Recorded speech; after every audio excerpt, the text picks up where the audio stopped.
Welcome to the Art of Feeling Better, and today it's story time. I'm going to be telling you a lovely tale of a young girl and her adventures through life. So if you are sitting comfortably, then I shall begin. Once upon a time, there was a little girl. And this little girl, like many young girls, grew up in a lovely family, in a lovely little house, in a lovely street, in a lovely village. Everything was nice and calm and quiet. Not much happened to this family.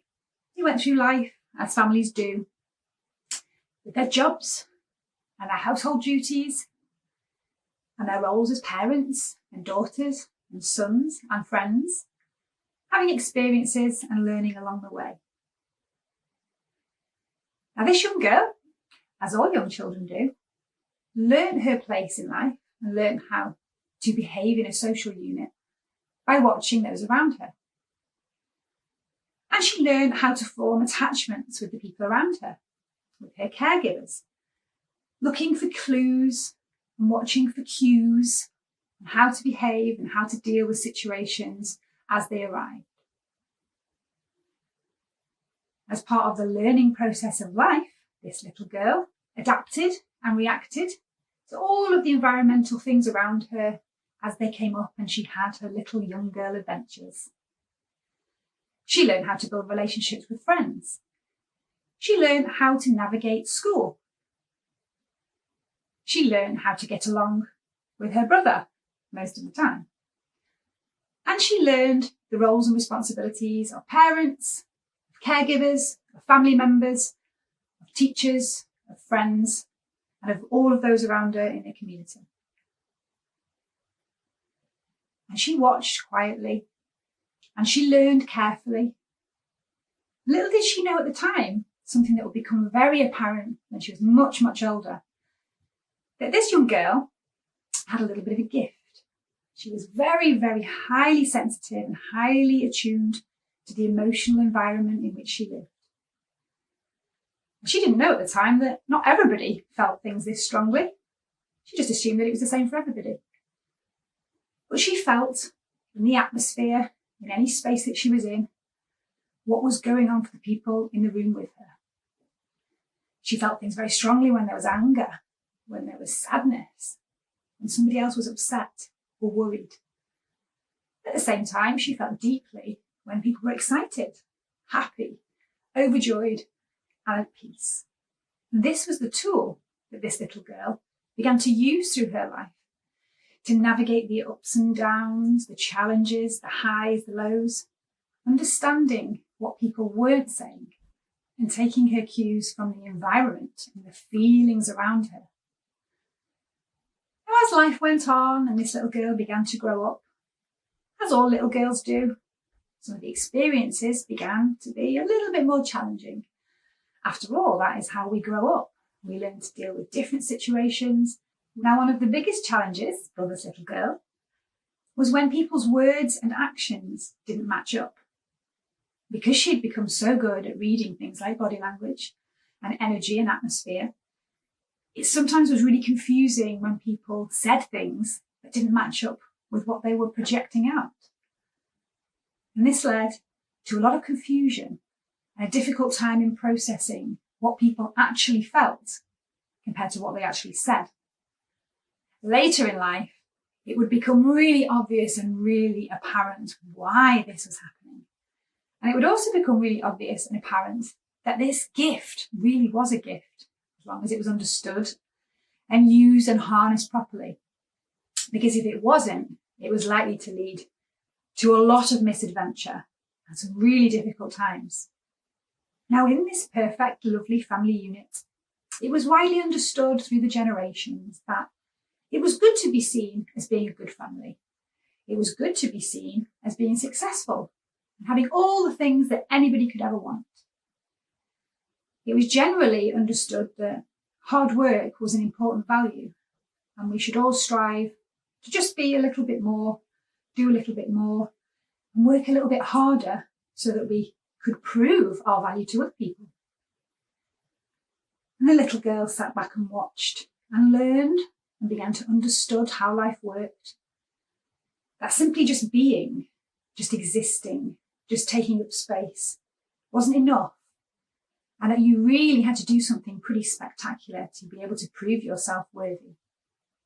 And she watched and she learned as family members went through their life having experiences and challenges without reacting to them at all, like nothing had ever happened. And recognise that it was really important to always make sure you had a smile and always make sure that you were happy and you were content. You weren't argumentative. You didn't display any kind of anger. Everything was just fine. Everything was just normal. Life was wonderful and everything we'd always wanted it to be. There simply were no difficulties. There were no challenges. Everything was just met with strength, resilience, stoicism, and a good old British stiff upper lip. Now, as this young girl started to approach adolescence, with all of the challenges that come along with that, hormones raging, brain all tangled up in knots, not knowing what her true identity was, where she wanted to go in life, what she was going to do, what she was going to be, what other people wanted her to do, and what other people wanted her to be, she found herself in the unfortunate position that her parents had decided it was no longer working out between them, as many parents do, and that they were going to separate. Now, this young girl, with her heightened sense of empathy and her 11-year-old confusion of the world, found herself in a position where her father kindly took her to one side and explained the situation, breezing through as if it were simply just another day, something that we just had to get on with, and it was what it was. As you can imagine, the young girl internally felt this incredibly difficult, but had never learned how to process emotion, had never learned how to express emotion. What she did know was that everything was fine and that there was no need to react. There was no need to be angry or upset. We simply had to smile. We simply had to just get on because that's the way life was lived. Now, at that very moment, little did she know that a snapshot would be taken and imprinted into her little 11-year-old body. A snapshot of great overwhelm, anxiety, stress and fear at what would happen next, who would help her through this journey, and what would become of the family. In an instant, as she locked down those emotions and painted on the smile, she learned that it was important to prove herself worthy more than ever before, and that somehow, somewhere along the line, she must be to blame. Not only that, but her little 11-year-old self was now responsible for bringing the family back together and making sure everybody was safe and everybody was happy. Now, I'm sure you can imagine, for a little 11-year-old girl, that was quite an experience with nobody there to share it with. But what happened as that girl grew through her teenage years and into her 20s, she became strong. She became resilient. She also became an overachiever, a perfectionist, a people pleaser. And she started to display all of the signs of a very unhealthy coping strategy that she had learnt when she was a small child. Now transitioning into adulthood and trying to navigate the future, working out what lit her up, what made her soul sing, what she wanted to do with the rest of her life. These behaviours all came into play as she decided to swallow and bury down those instincts, because she really needed to work out what other people wanted her to be. She really needed to assess the room and assess the behaviours of other people to make sure they were all happy with what she was doing. She remembered that she just needed to work harder. She just needed to do more. She needed to be more. And if she could only keep everybody else happy and satisfied, then maybe, just maybe, one day they would choose her and she would be loved and she would be safe again. Now, as that little girl became a woman, She entered her 20s.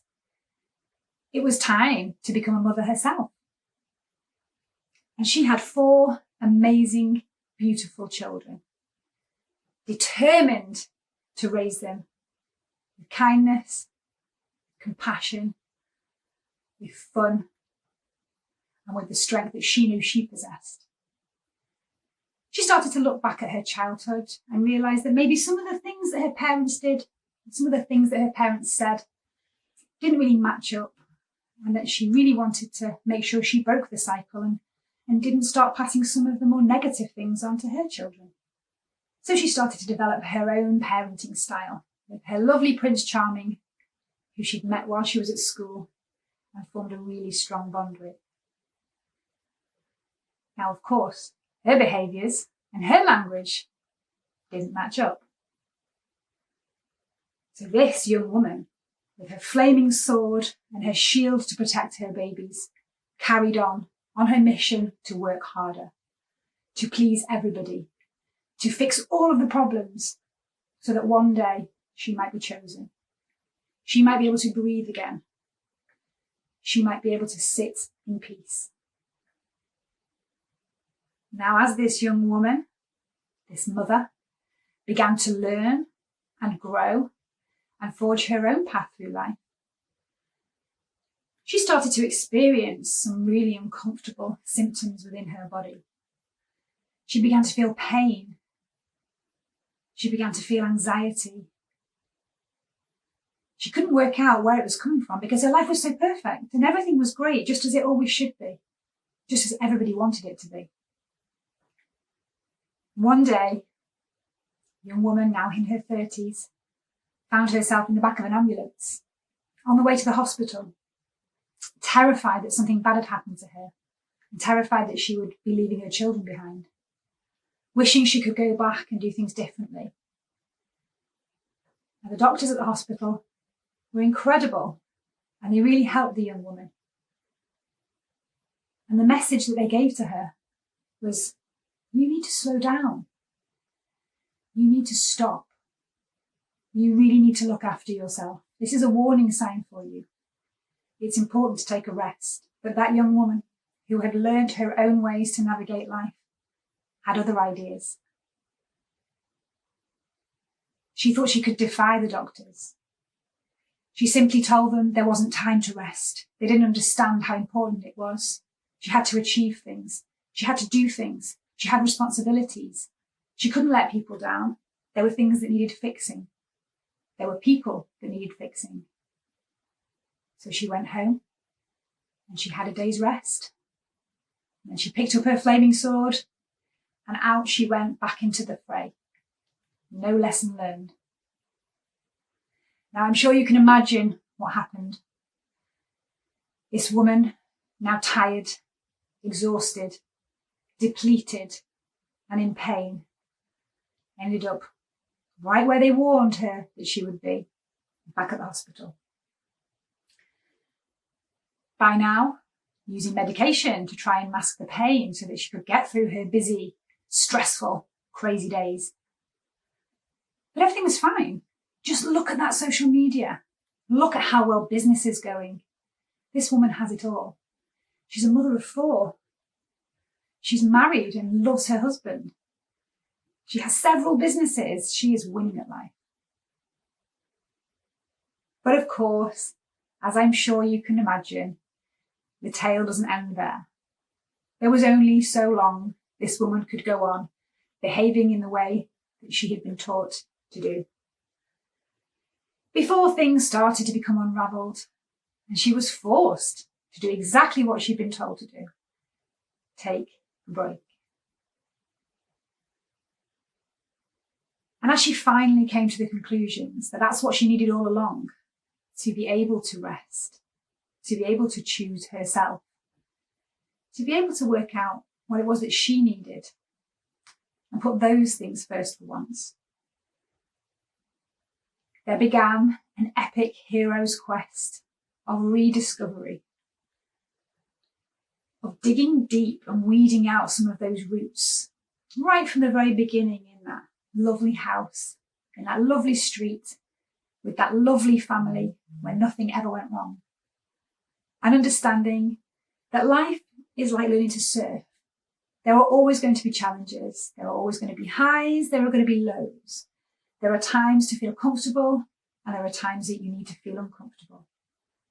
She learned that wearing the mask is exhausting. And it was so liberating to be able to move into a different space with an understanding of all the things that she'd experienced and all of the learnings that came from those things, so that she could put into place a new way of life. And it was during this process, this relearning, that she realised that that was her sole purpose. That was the reason she'd experienced everything that she'd experienced. And that was the reason that she had her incredible gift.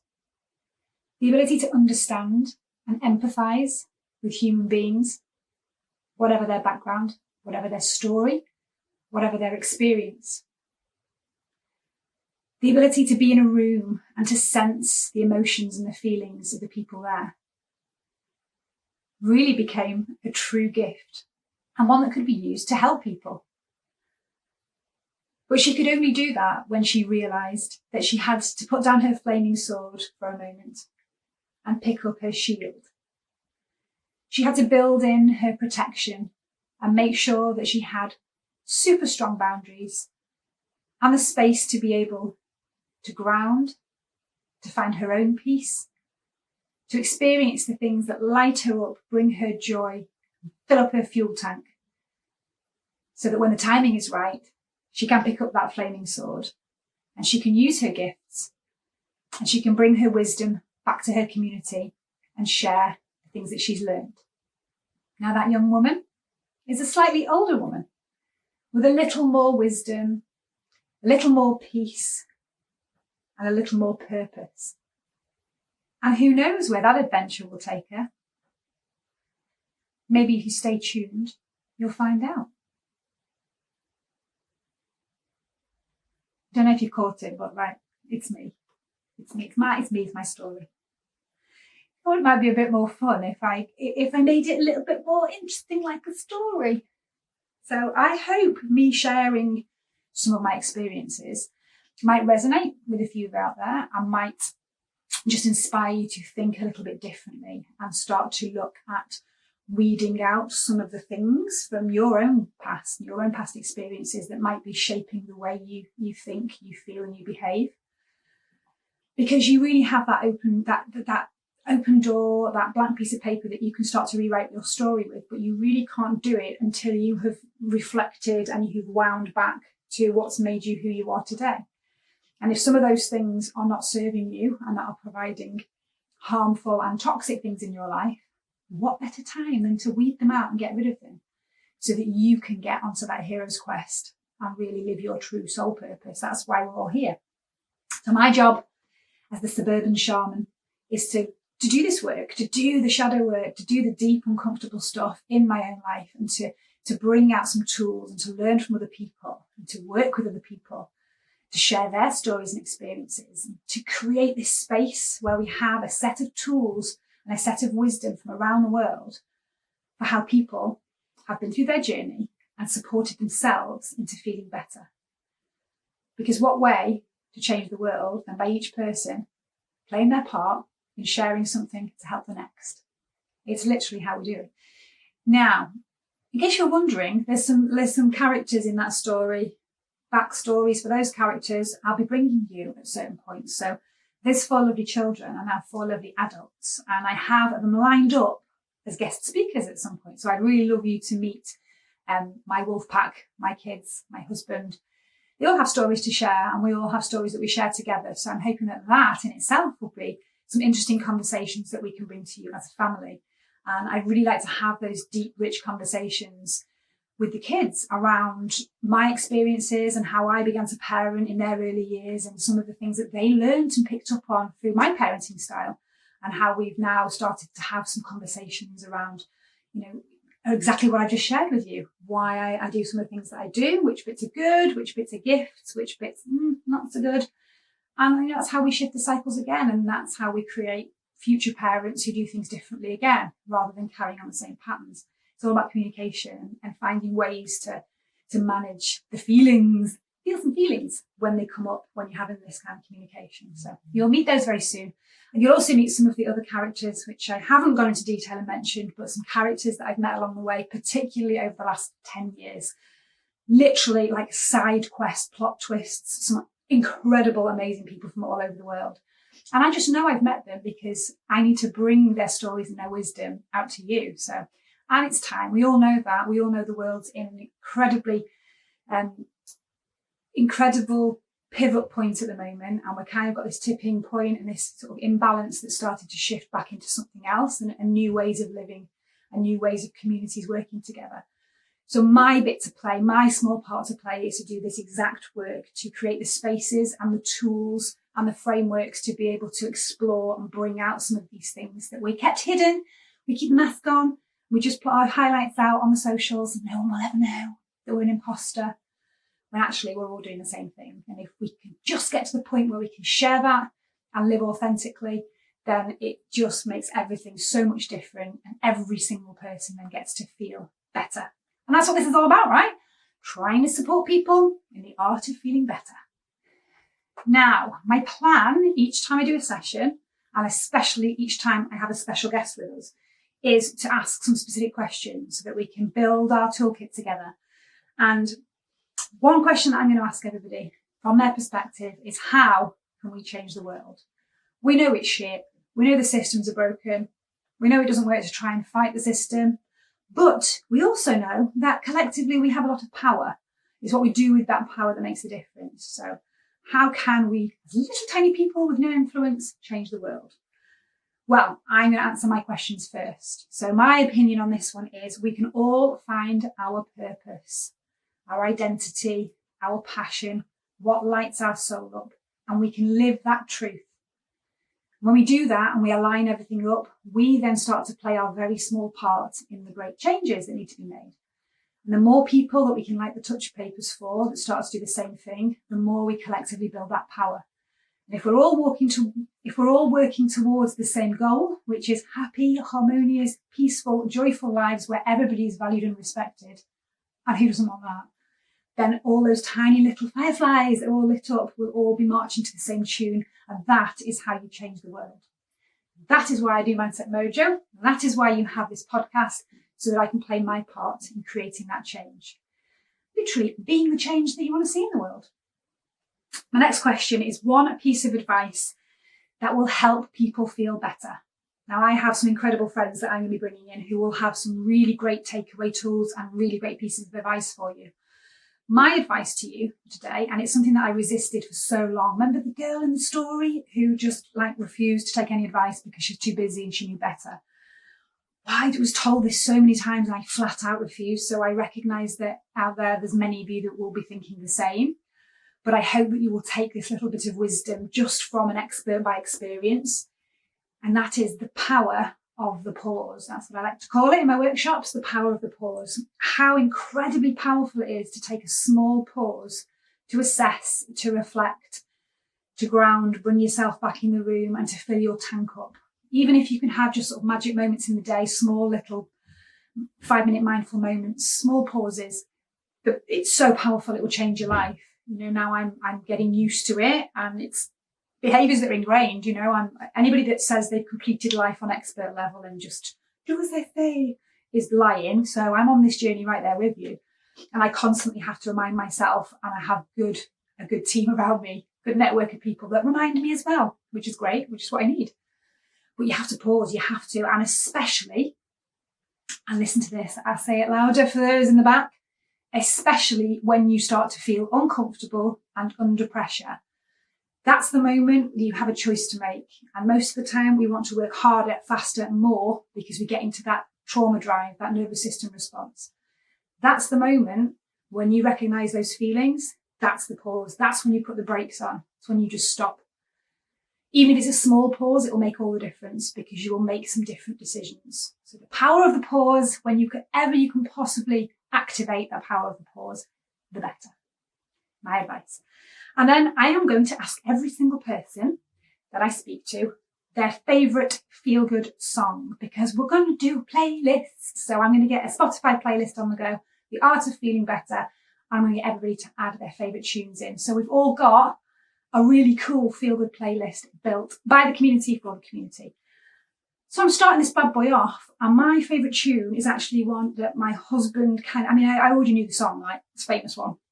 But my husband kept playing it whenever we were having a difficult time and everything was just like really strained and really tough, because he's the rock, he's the one that grounds everything in. And he kept playing it.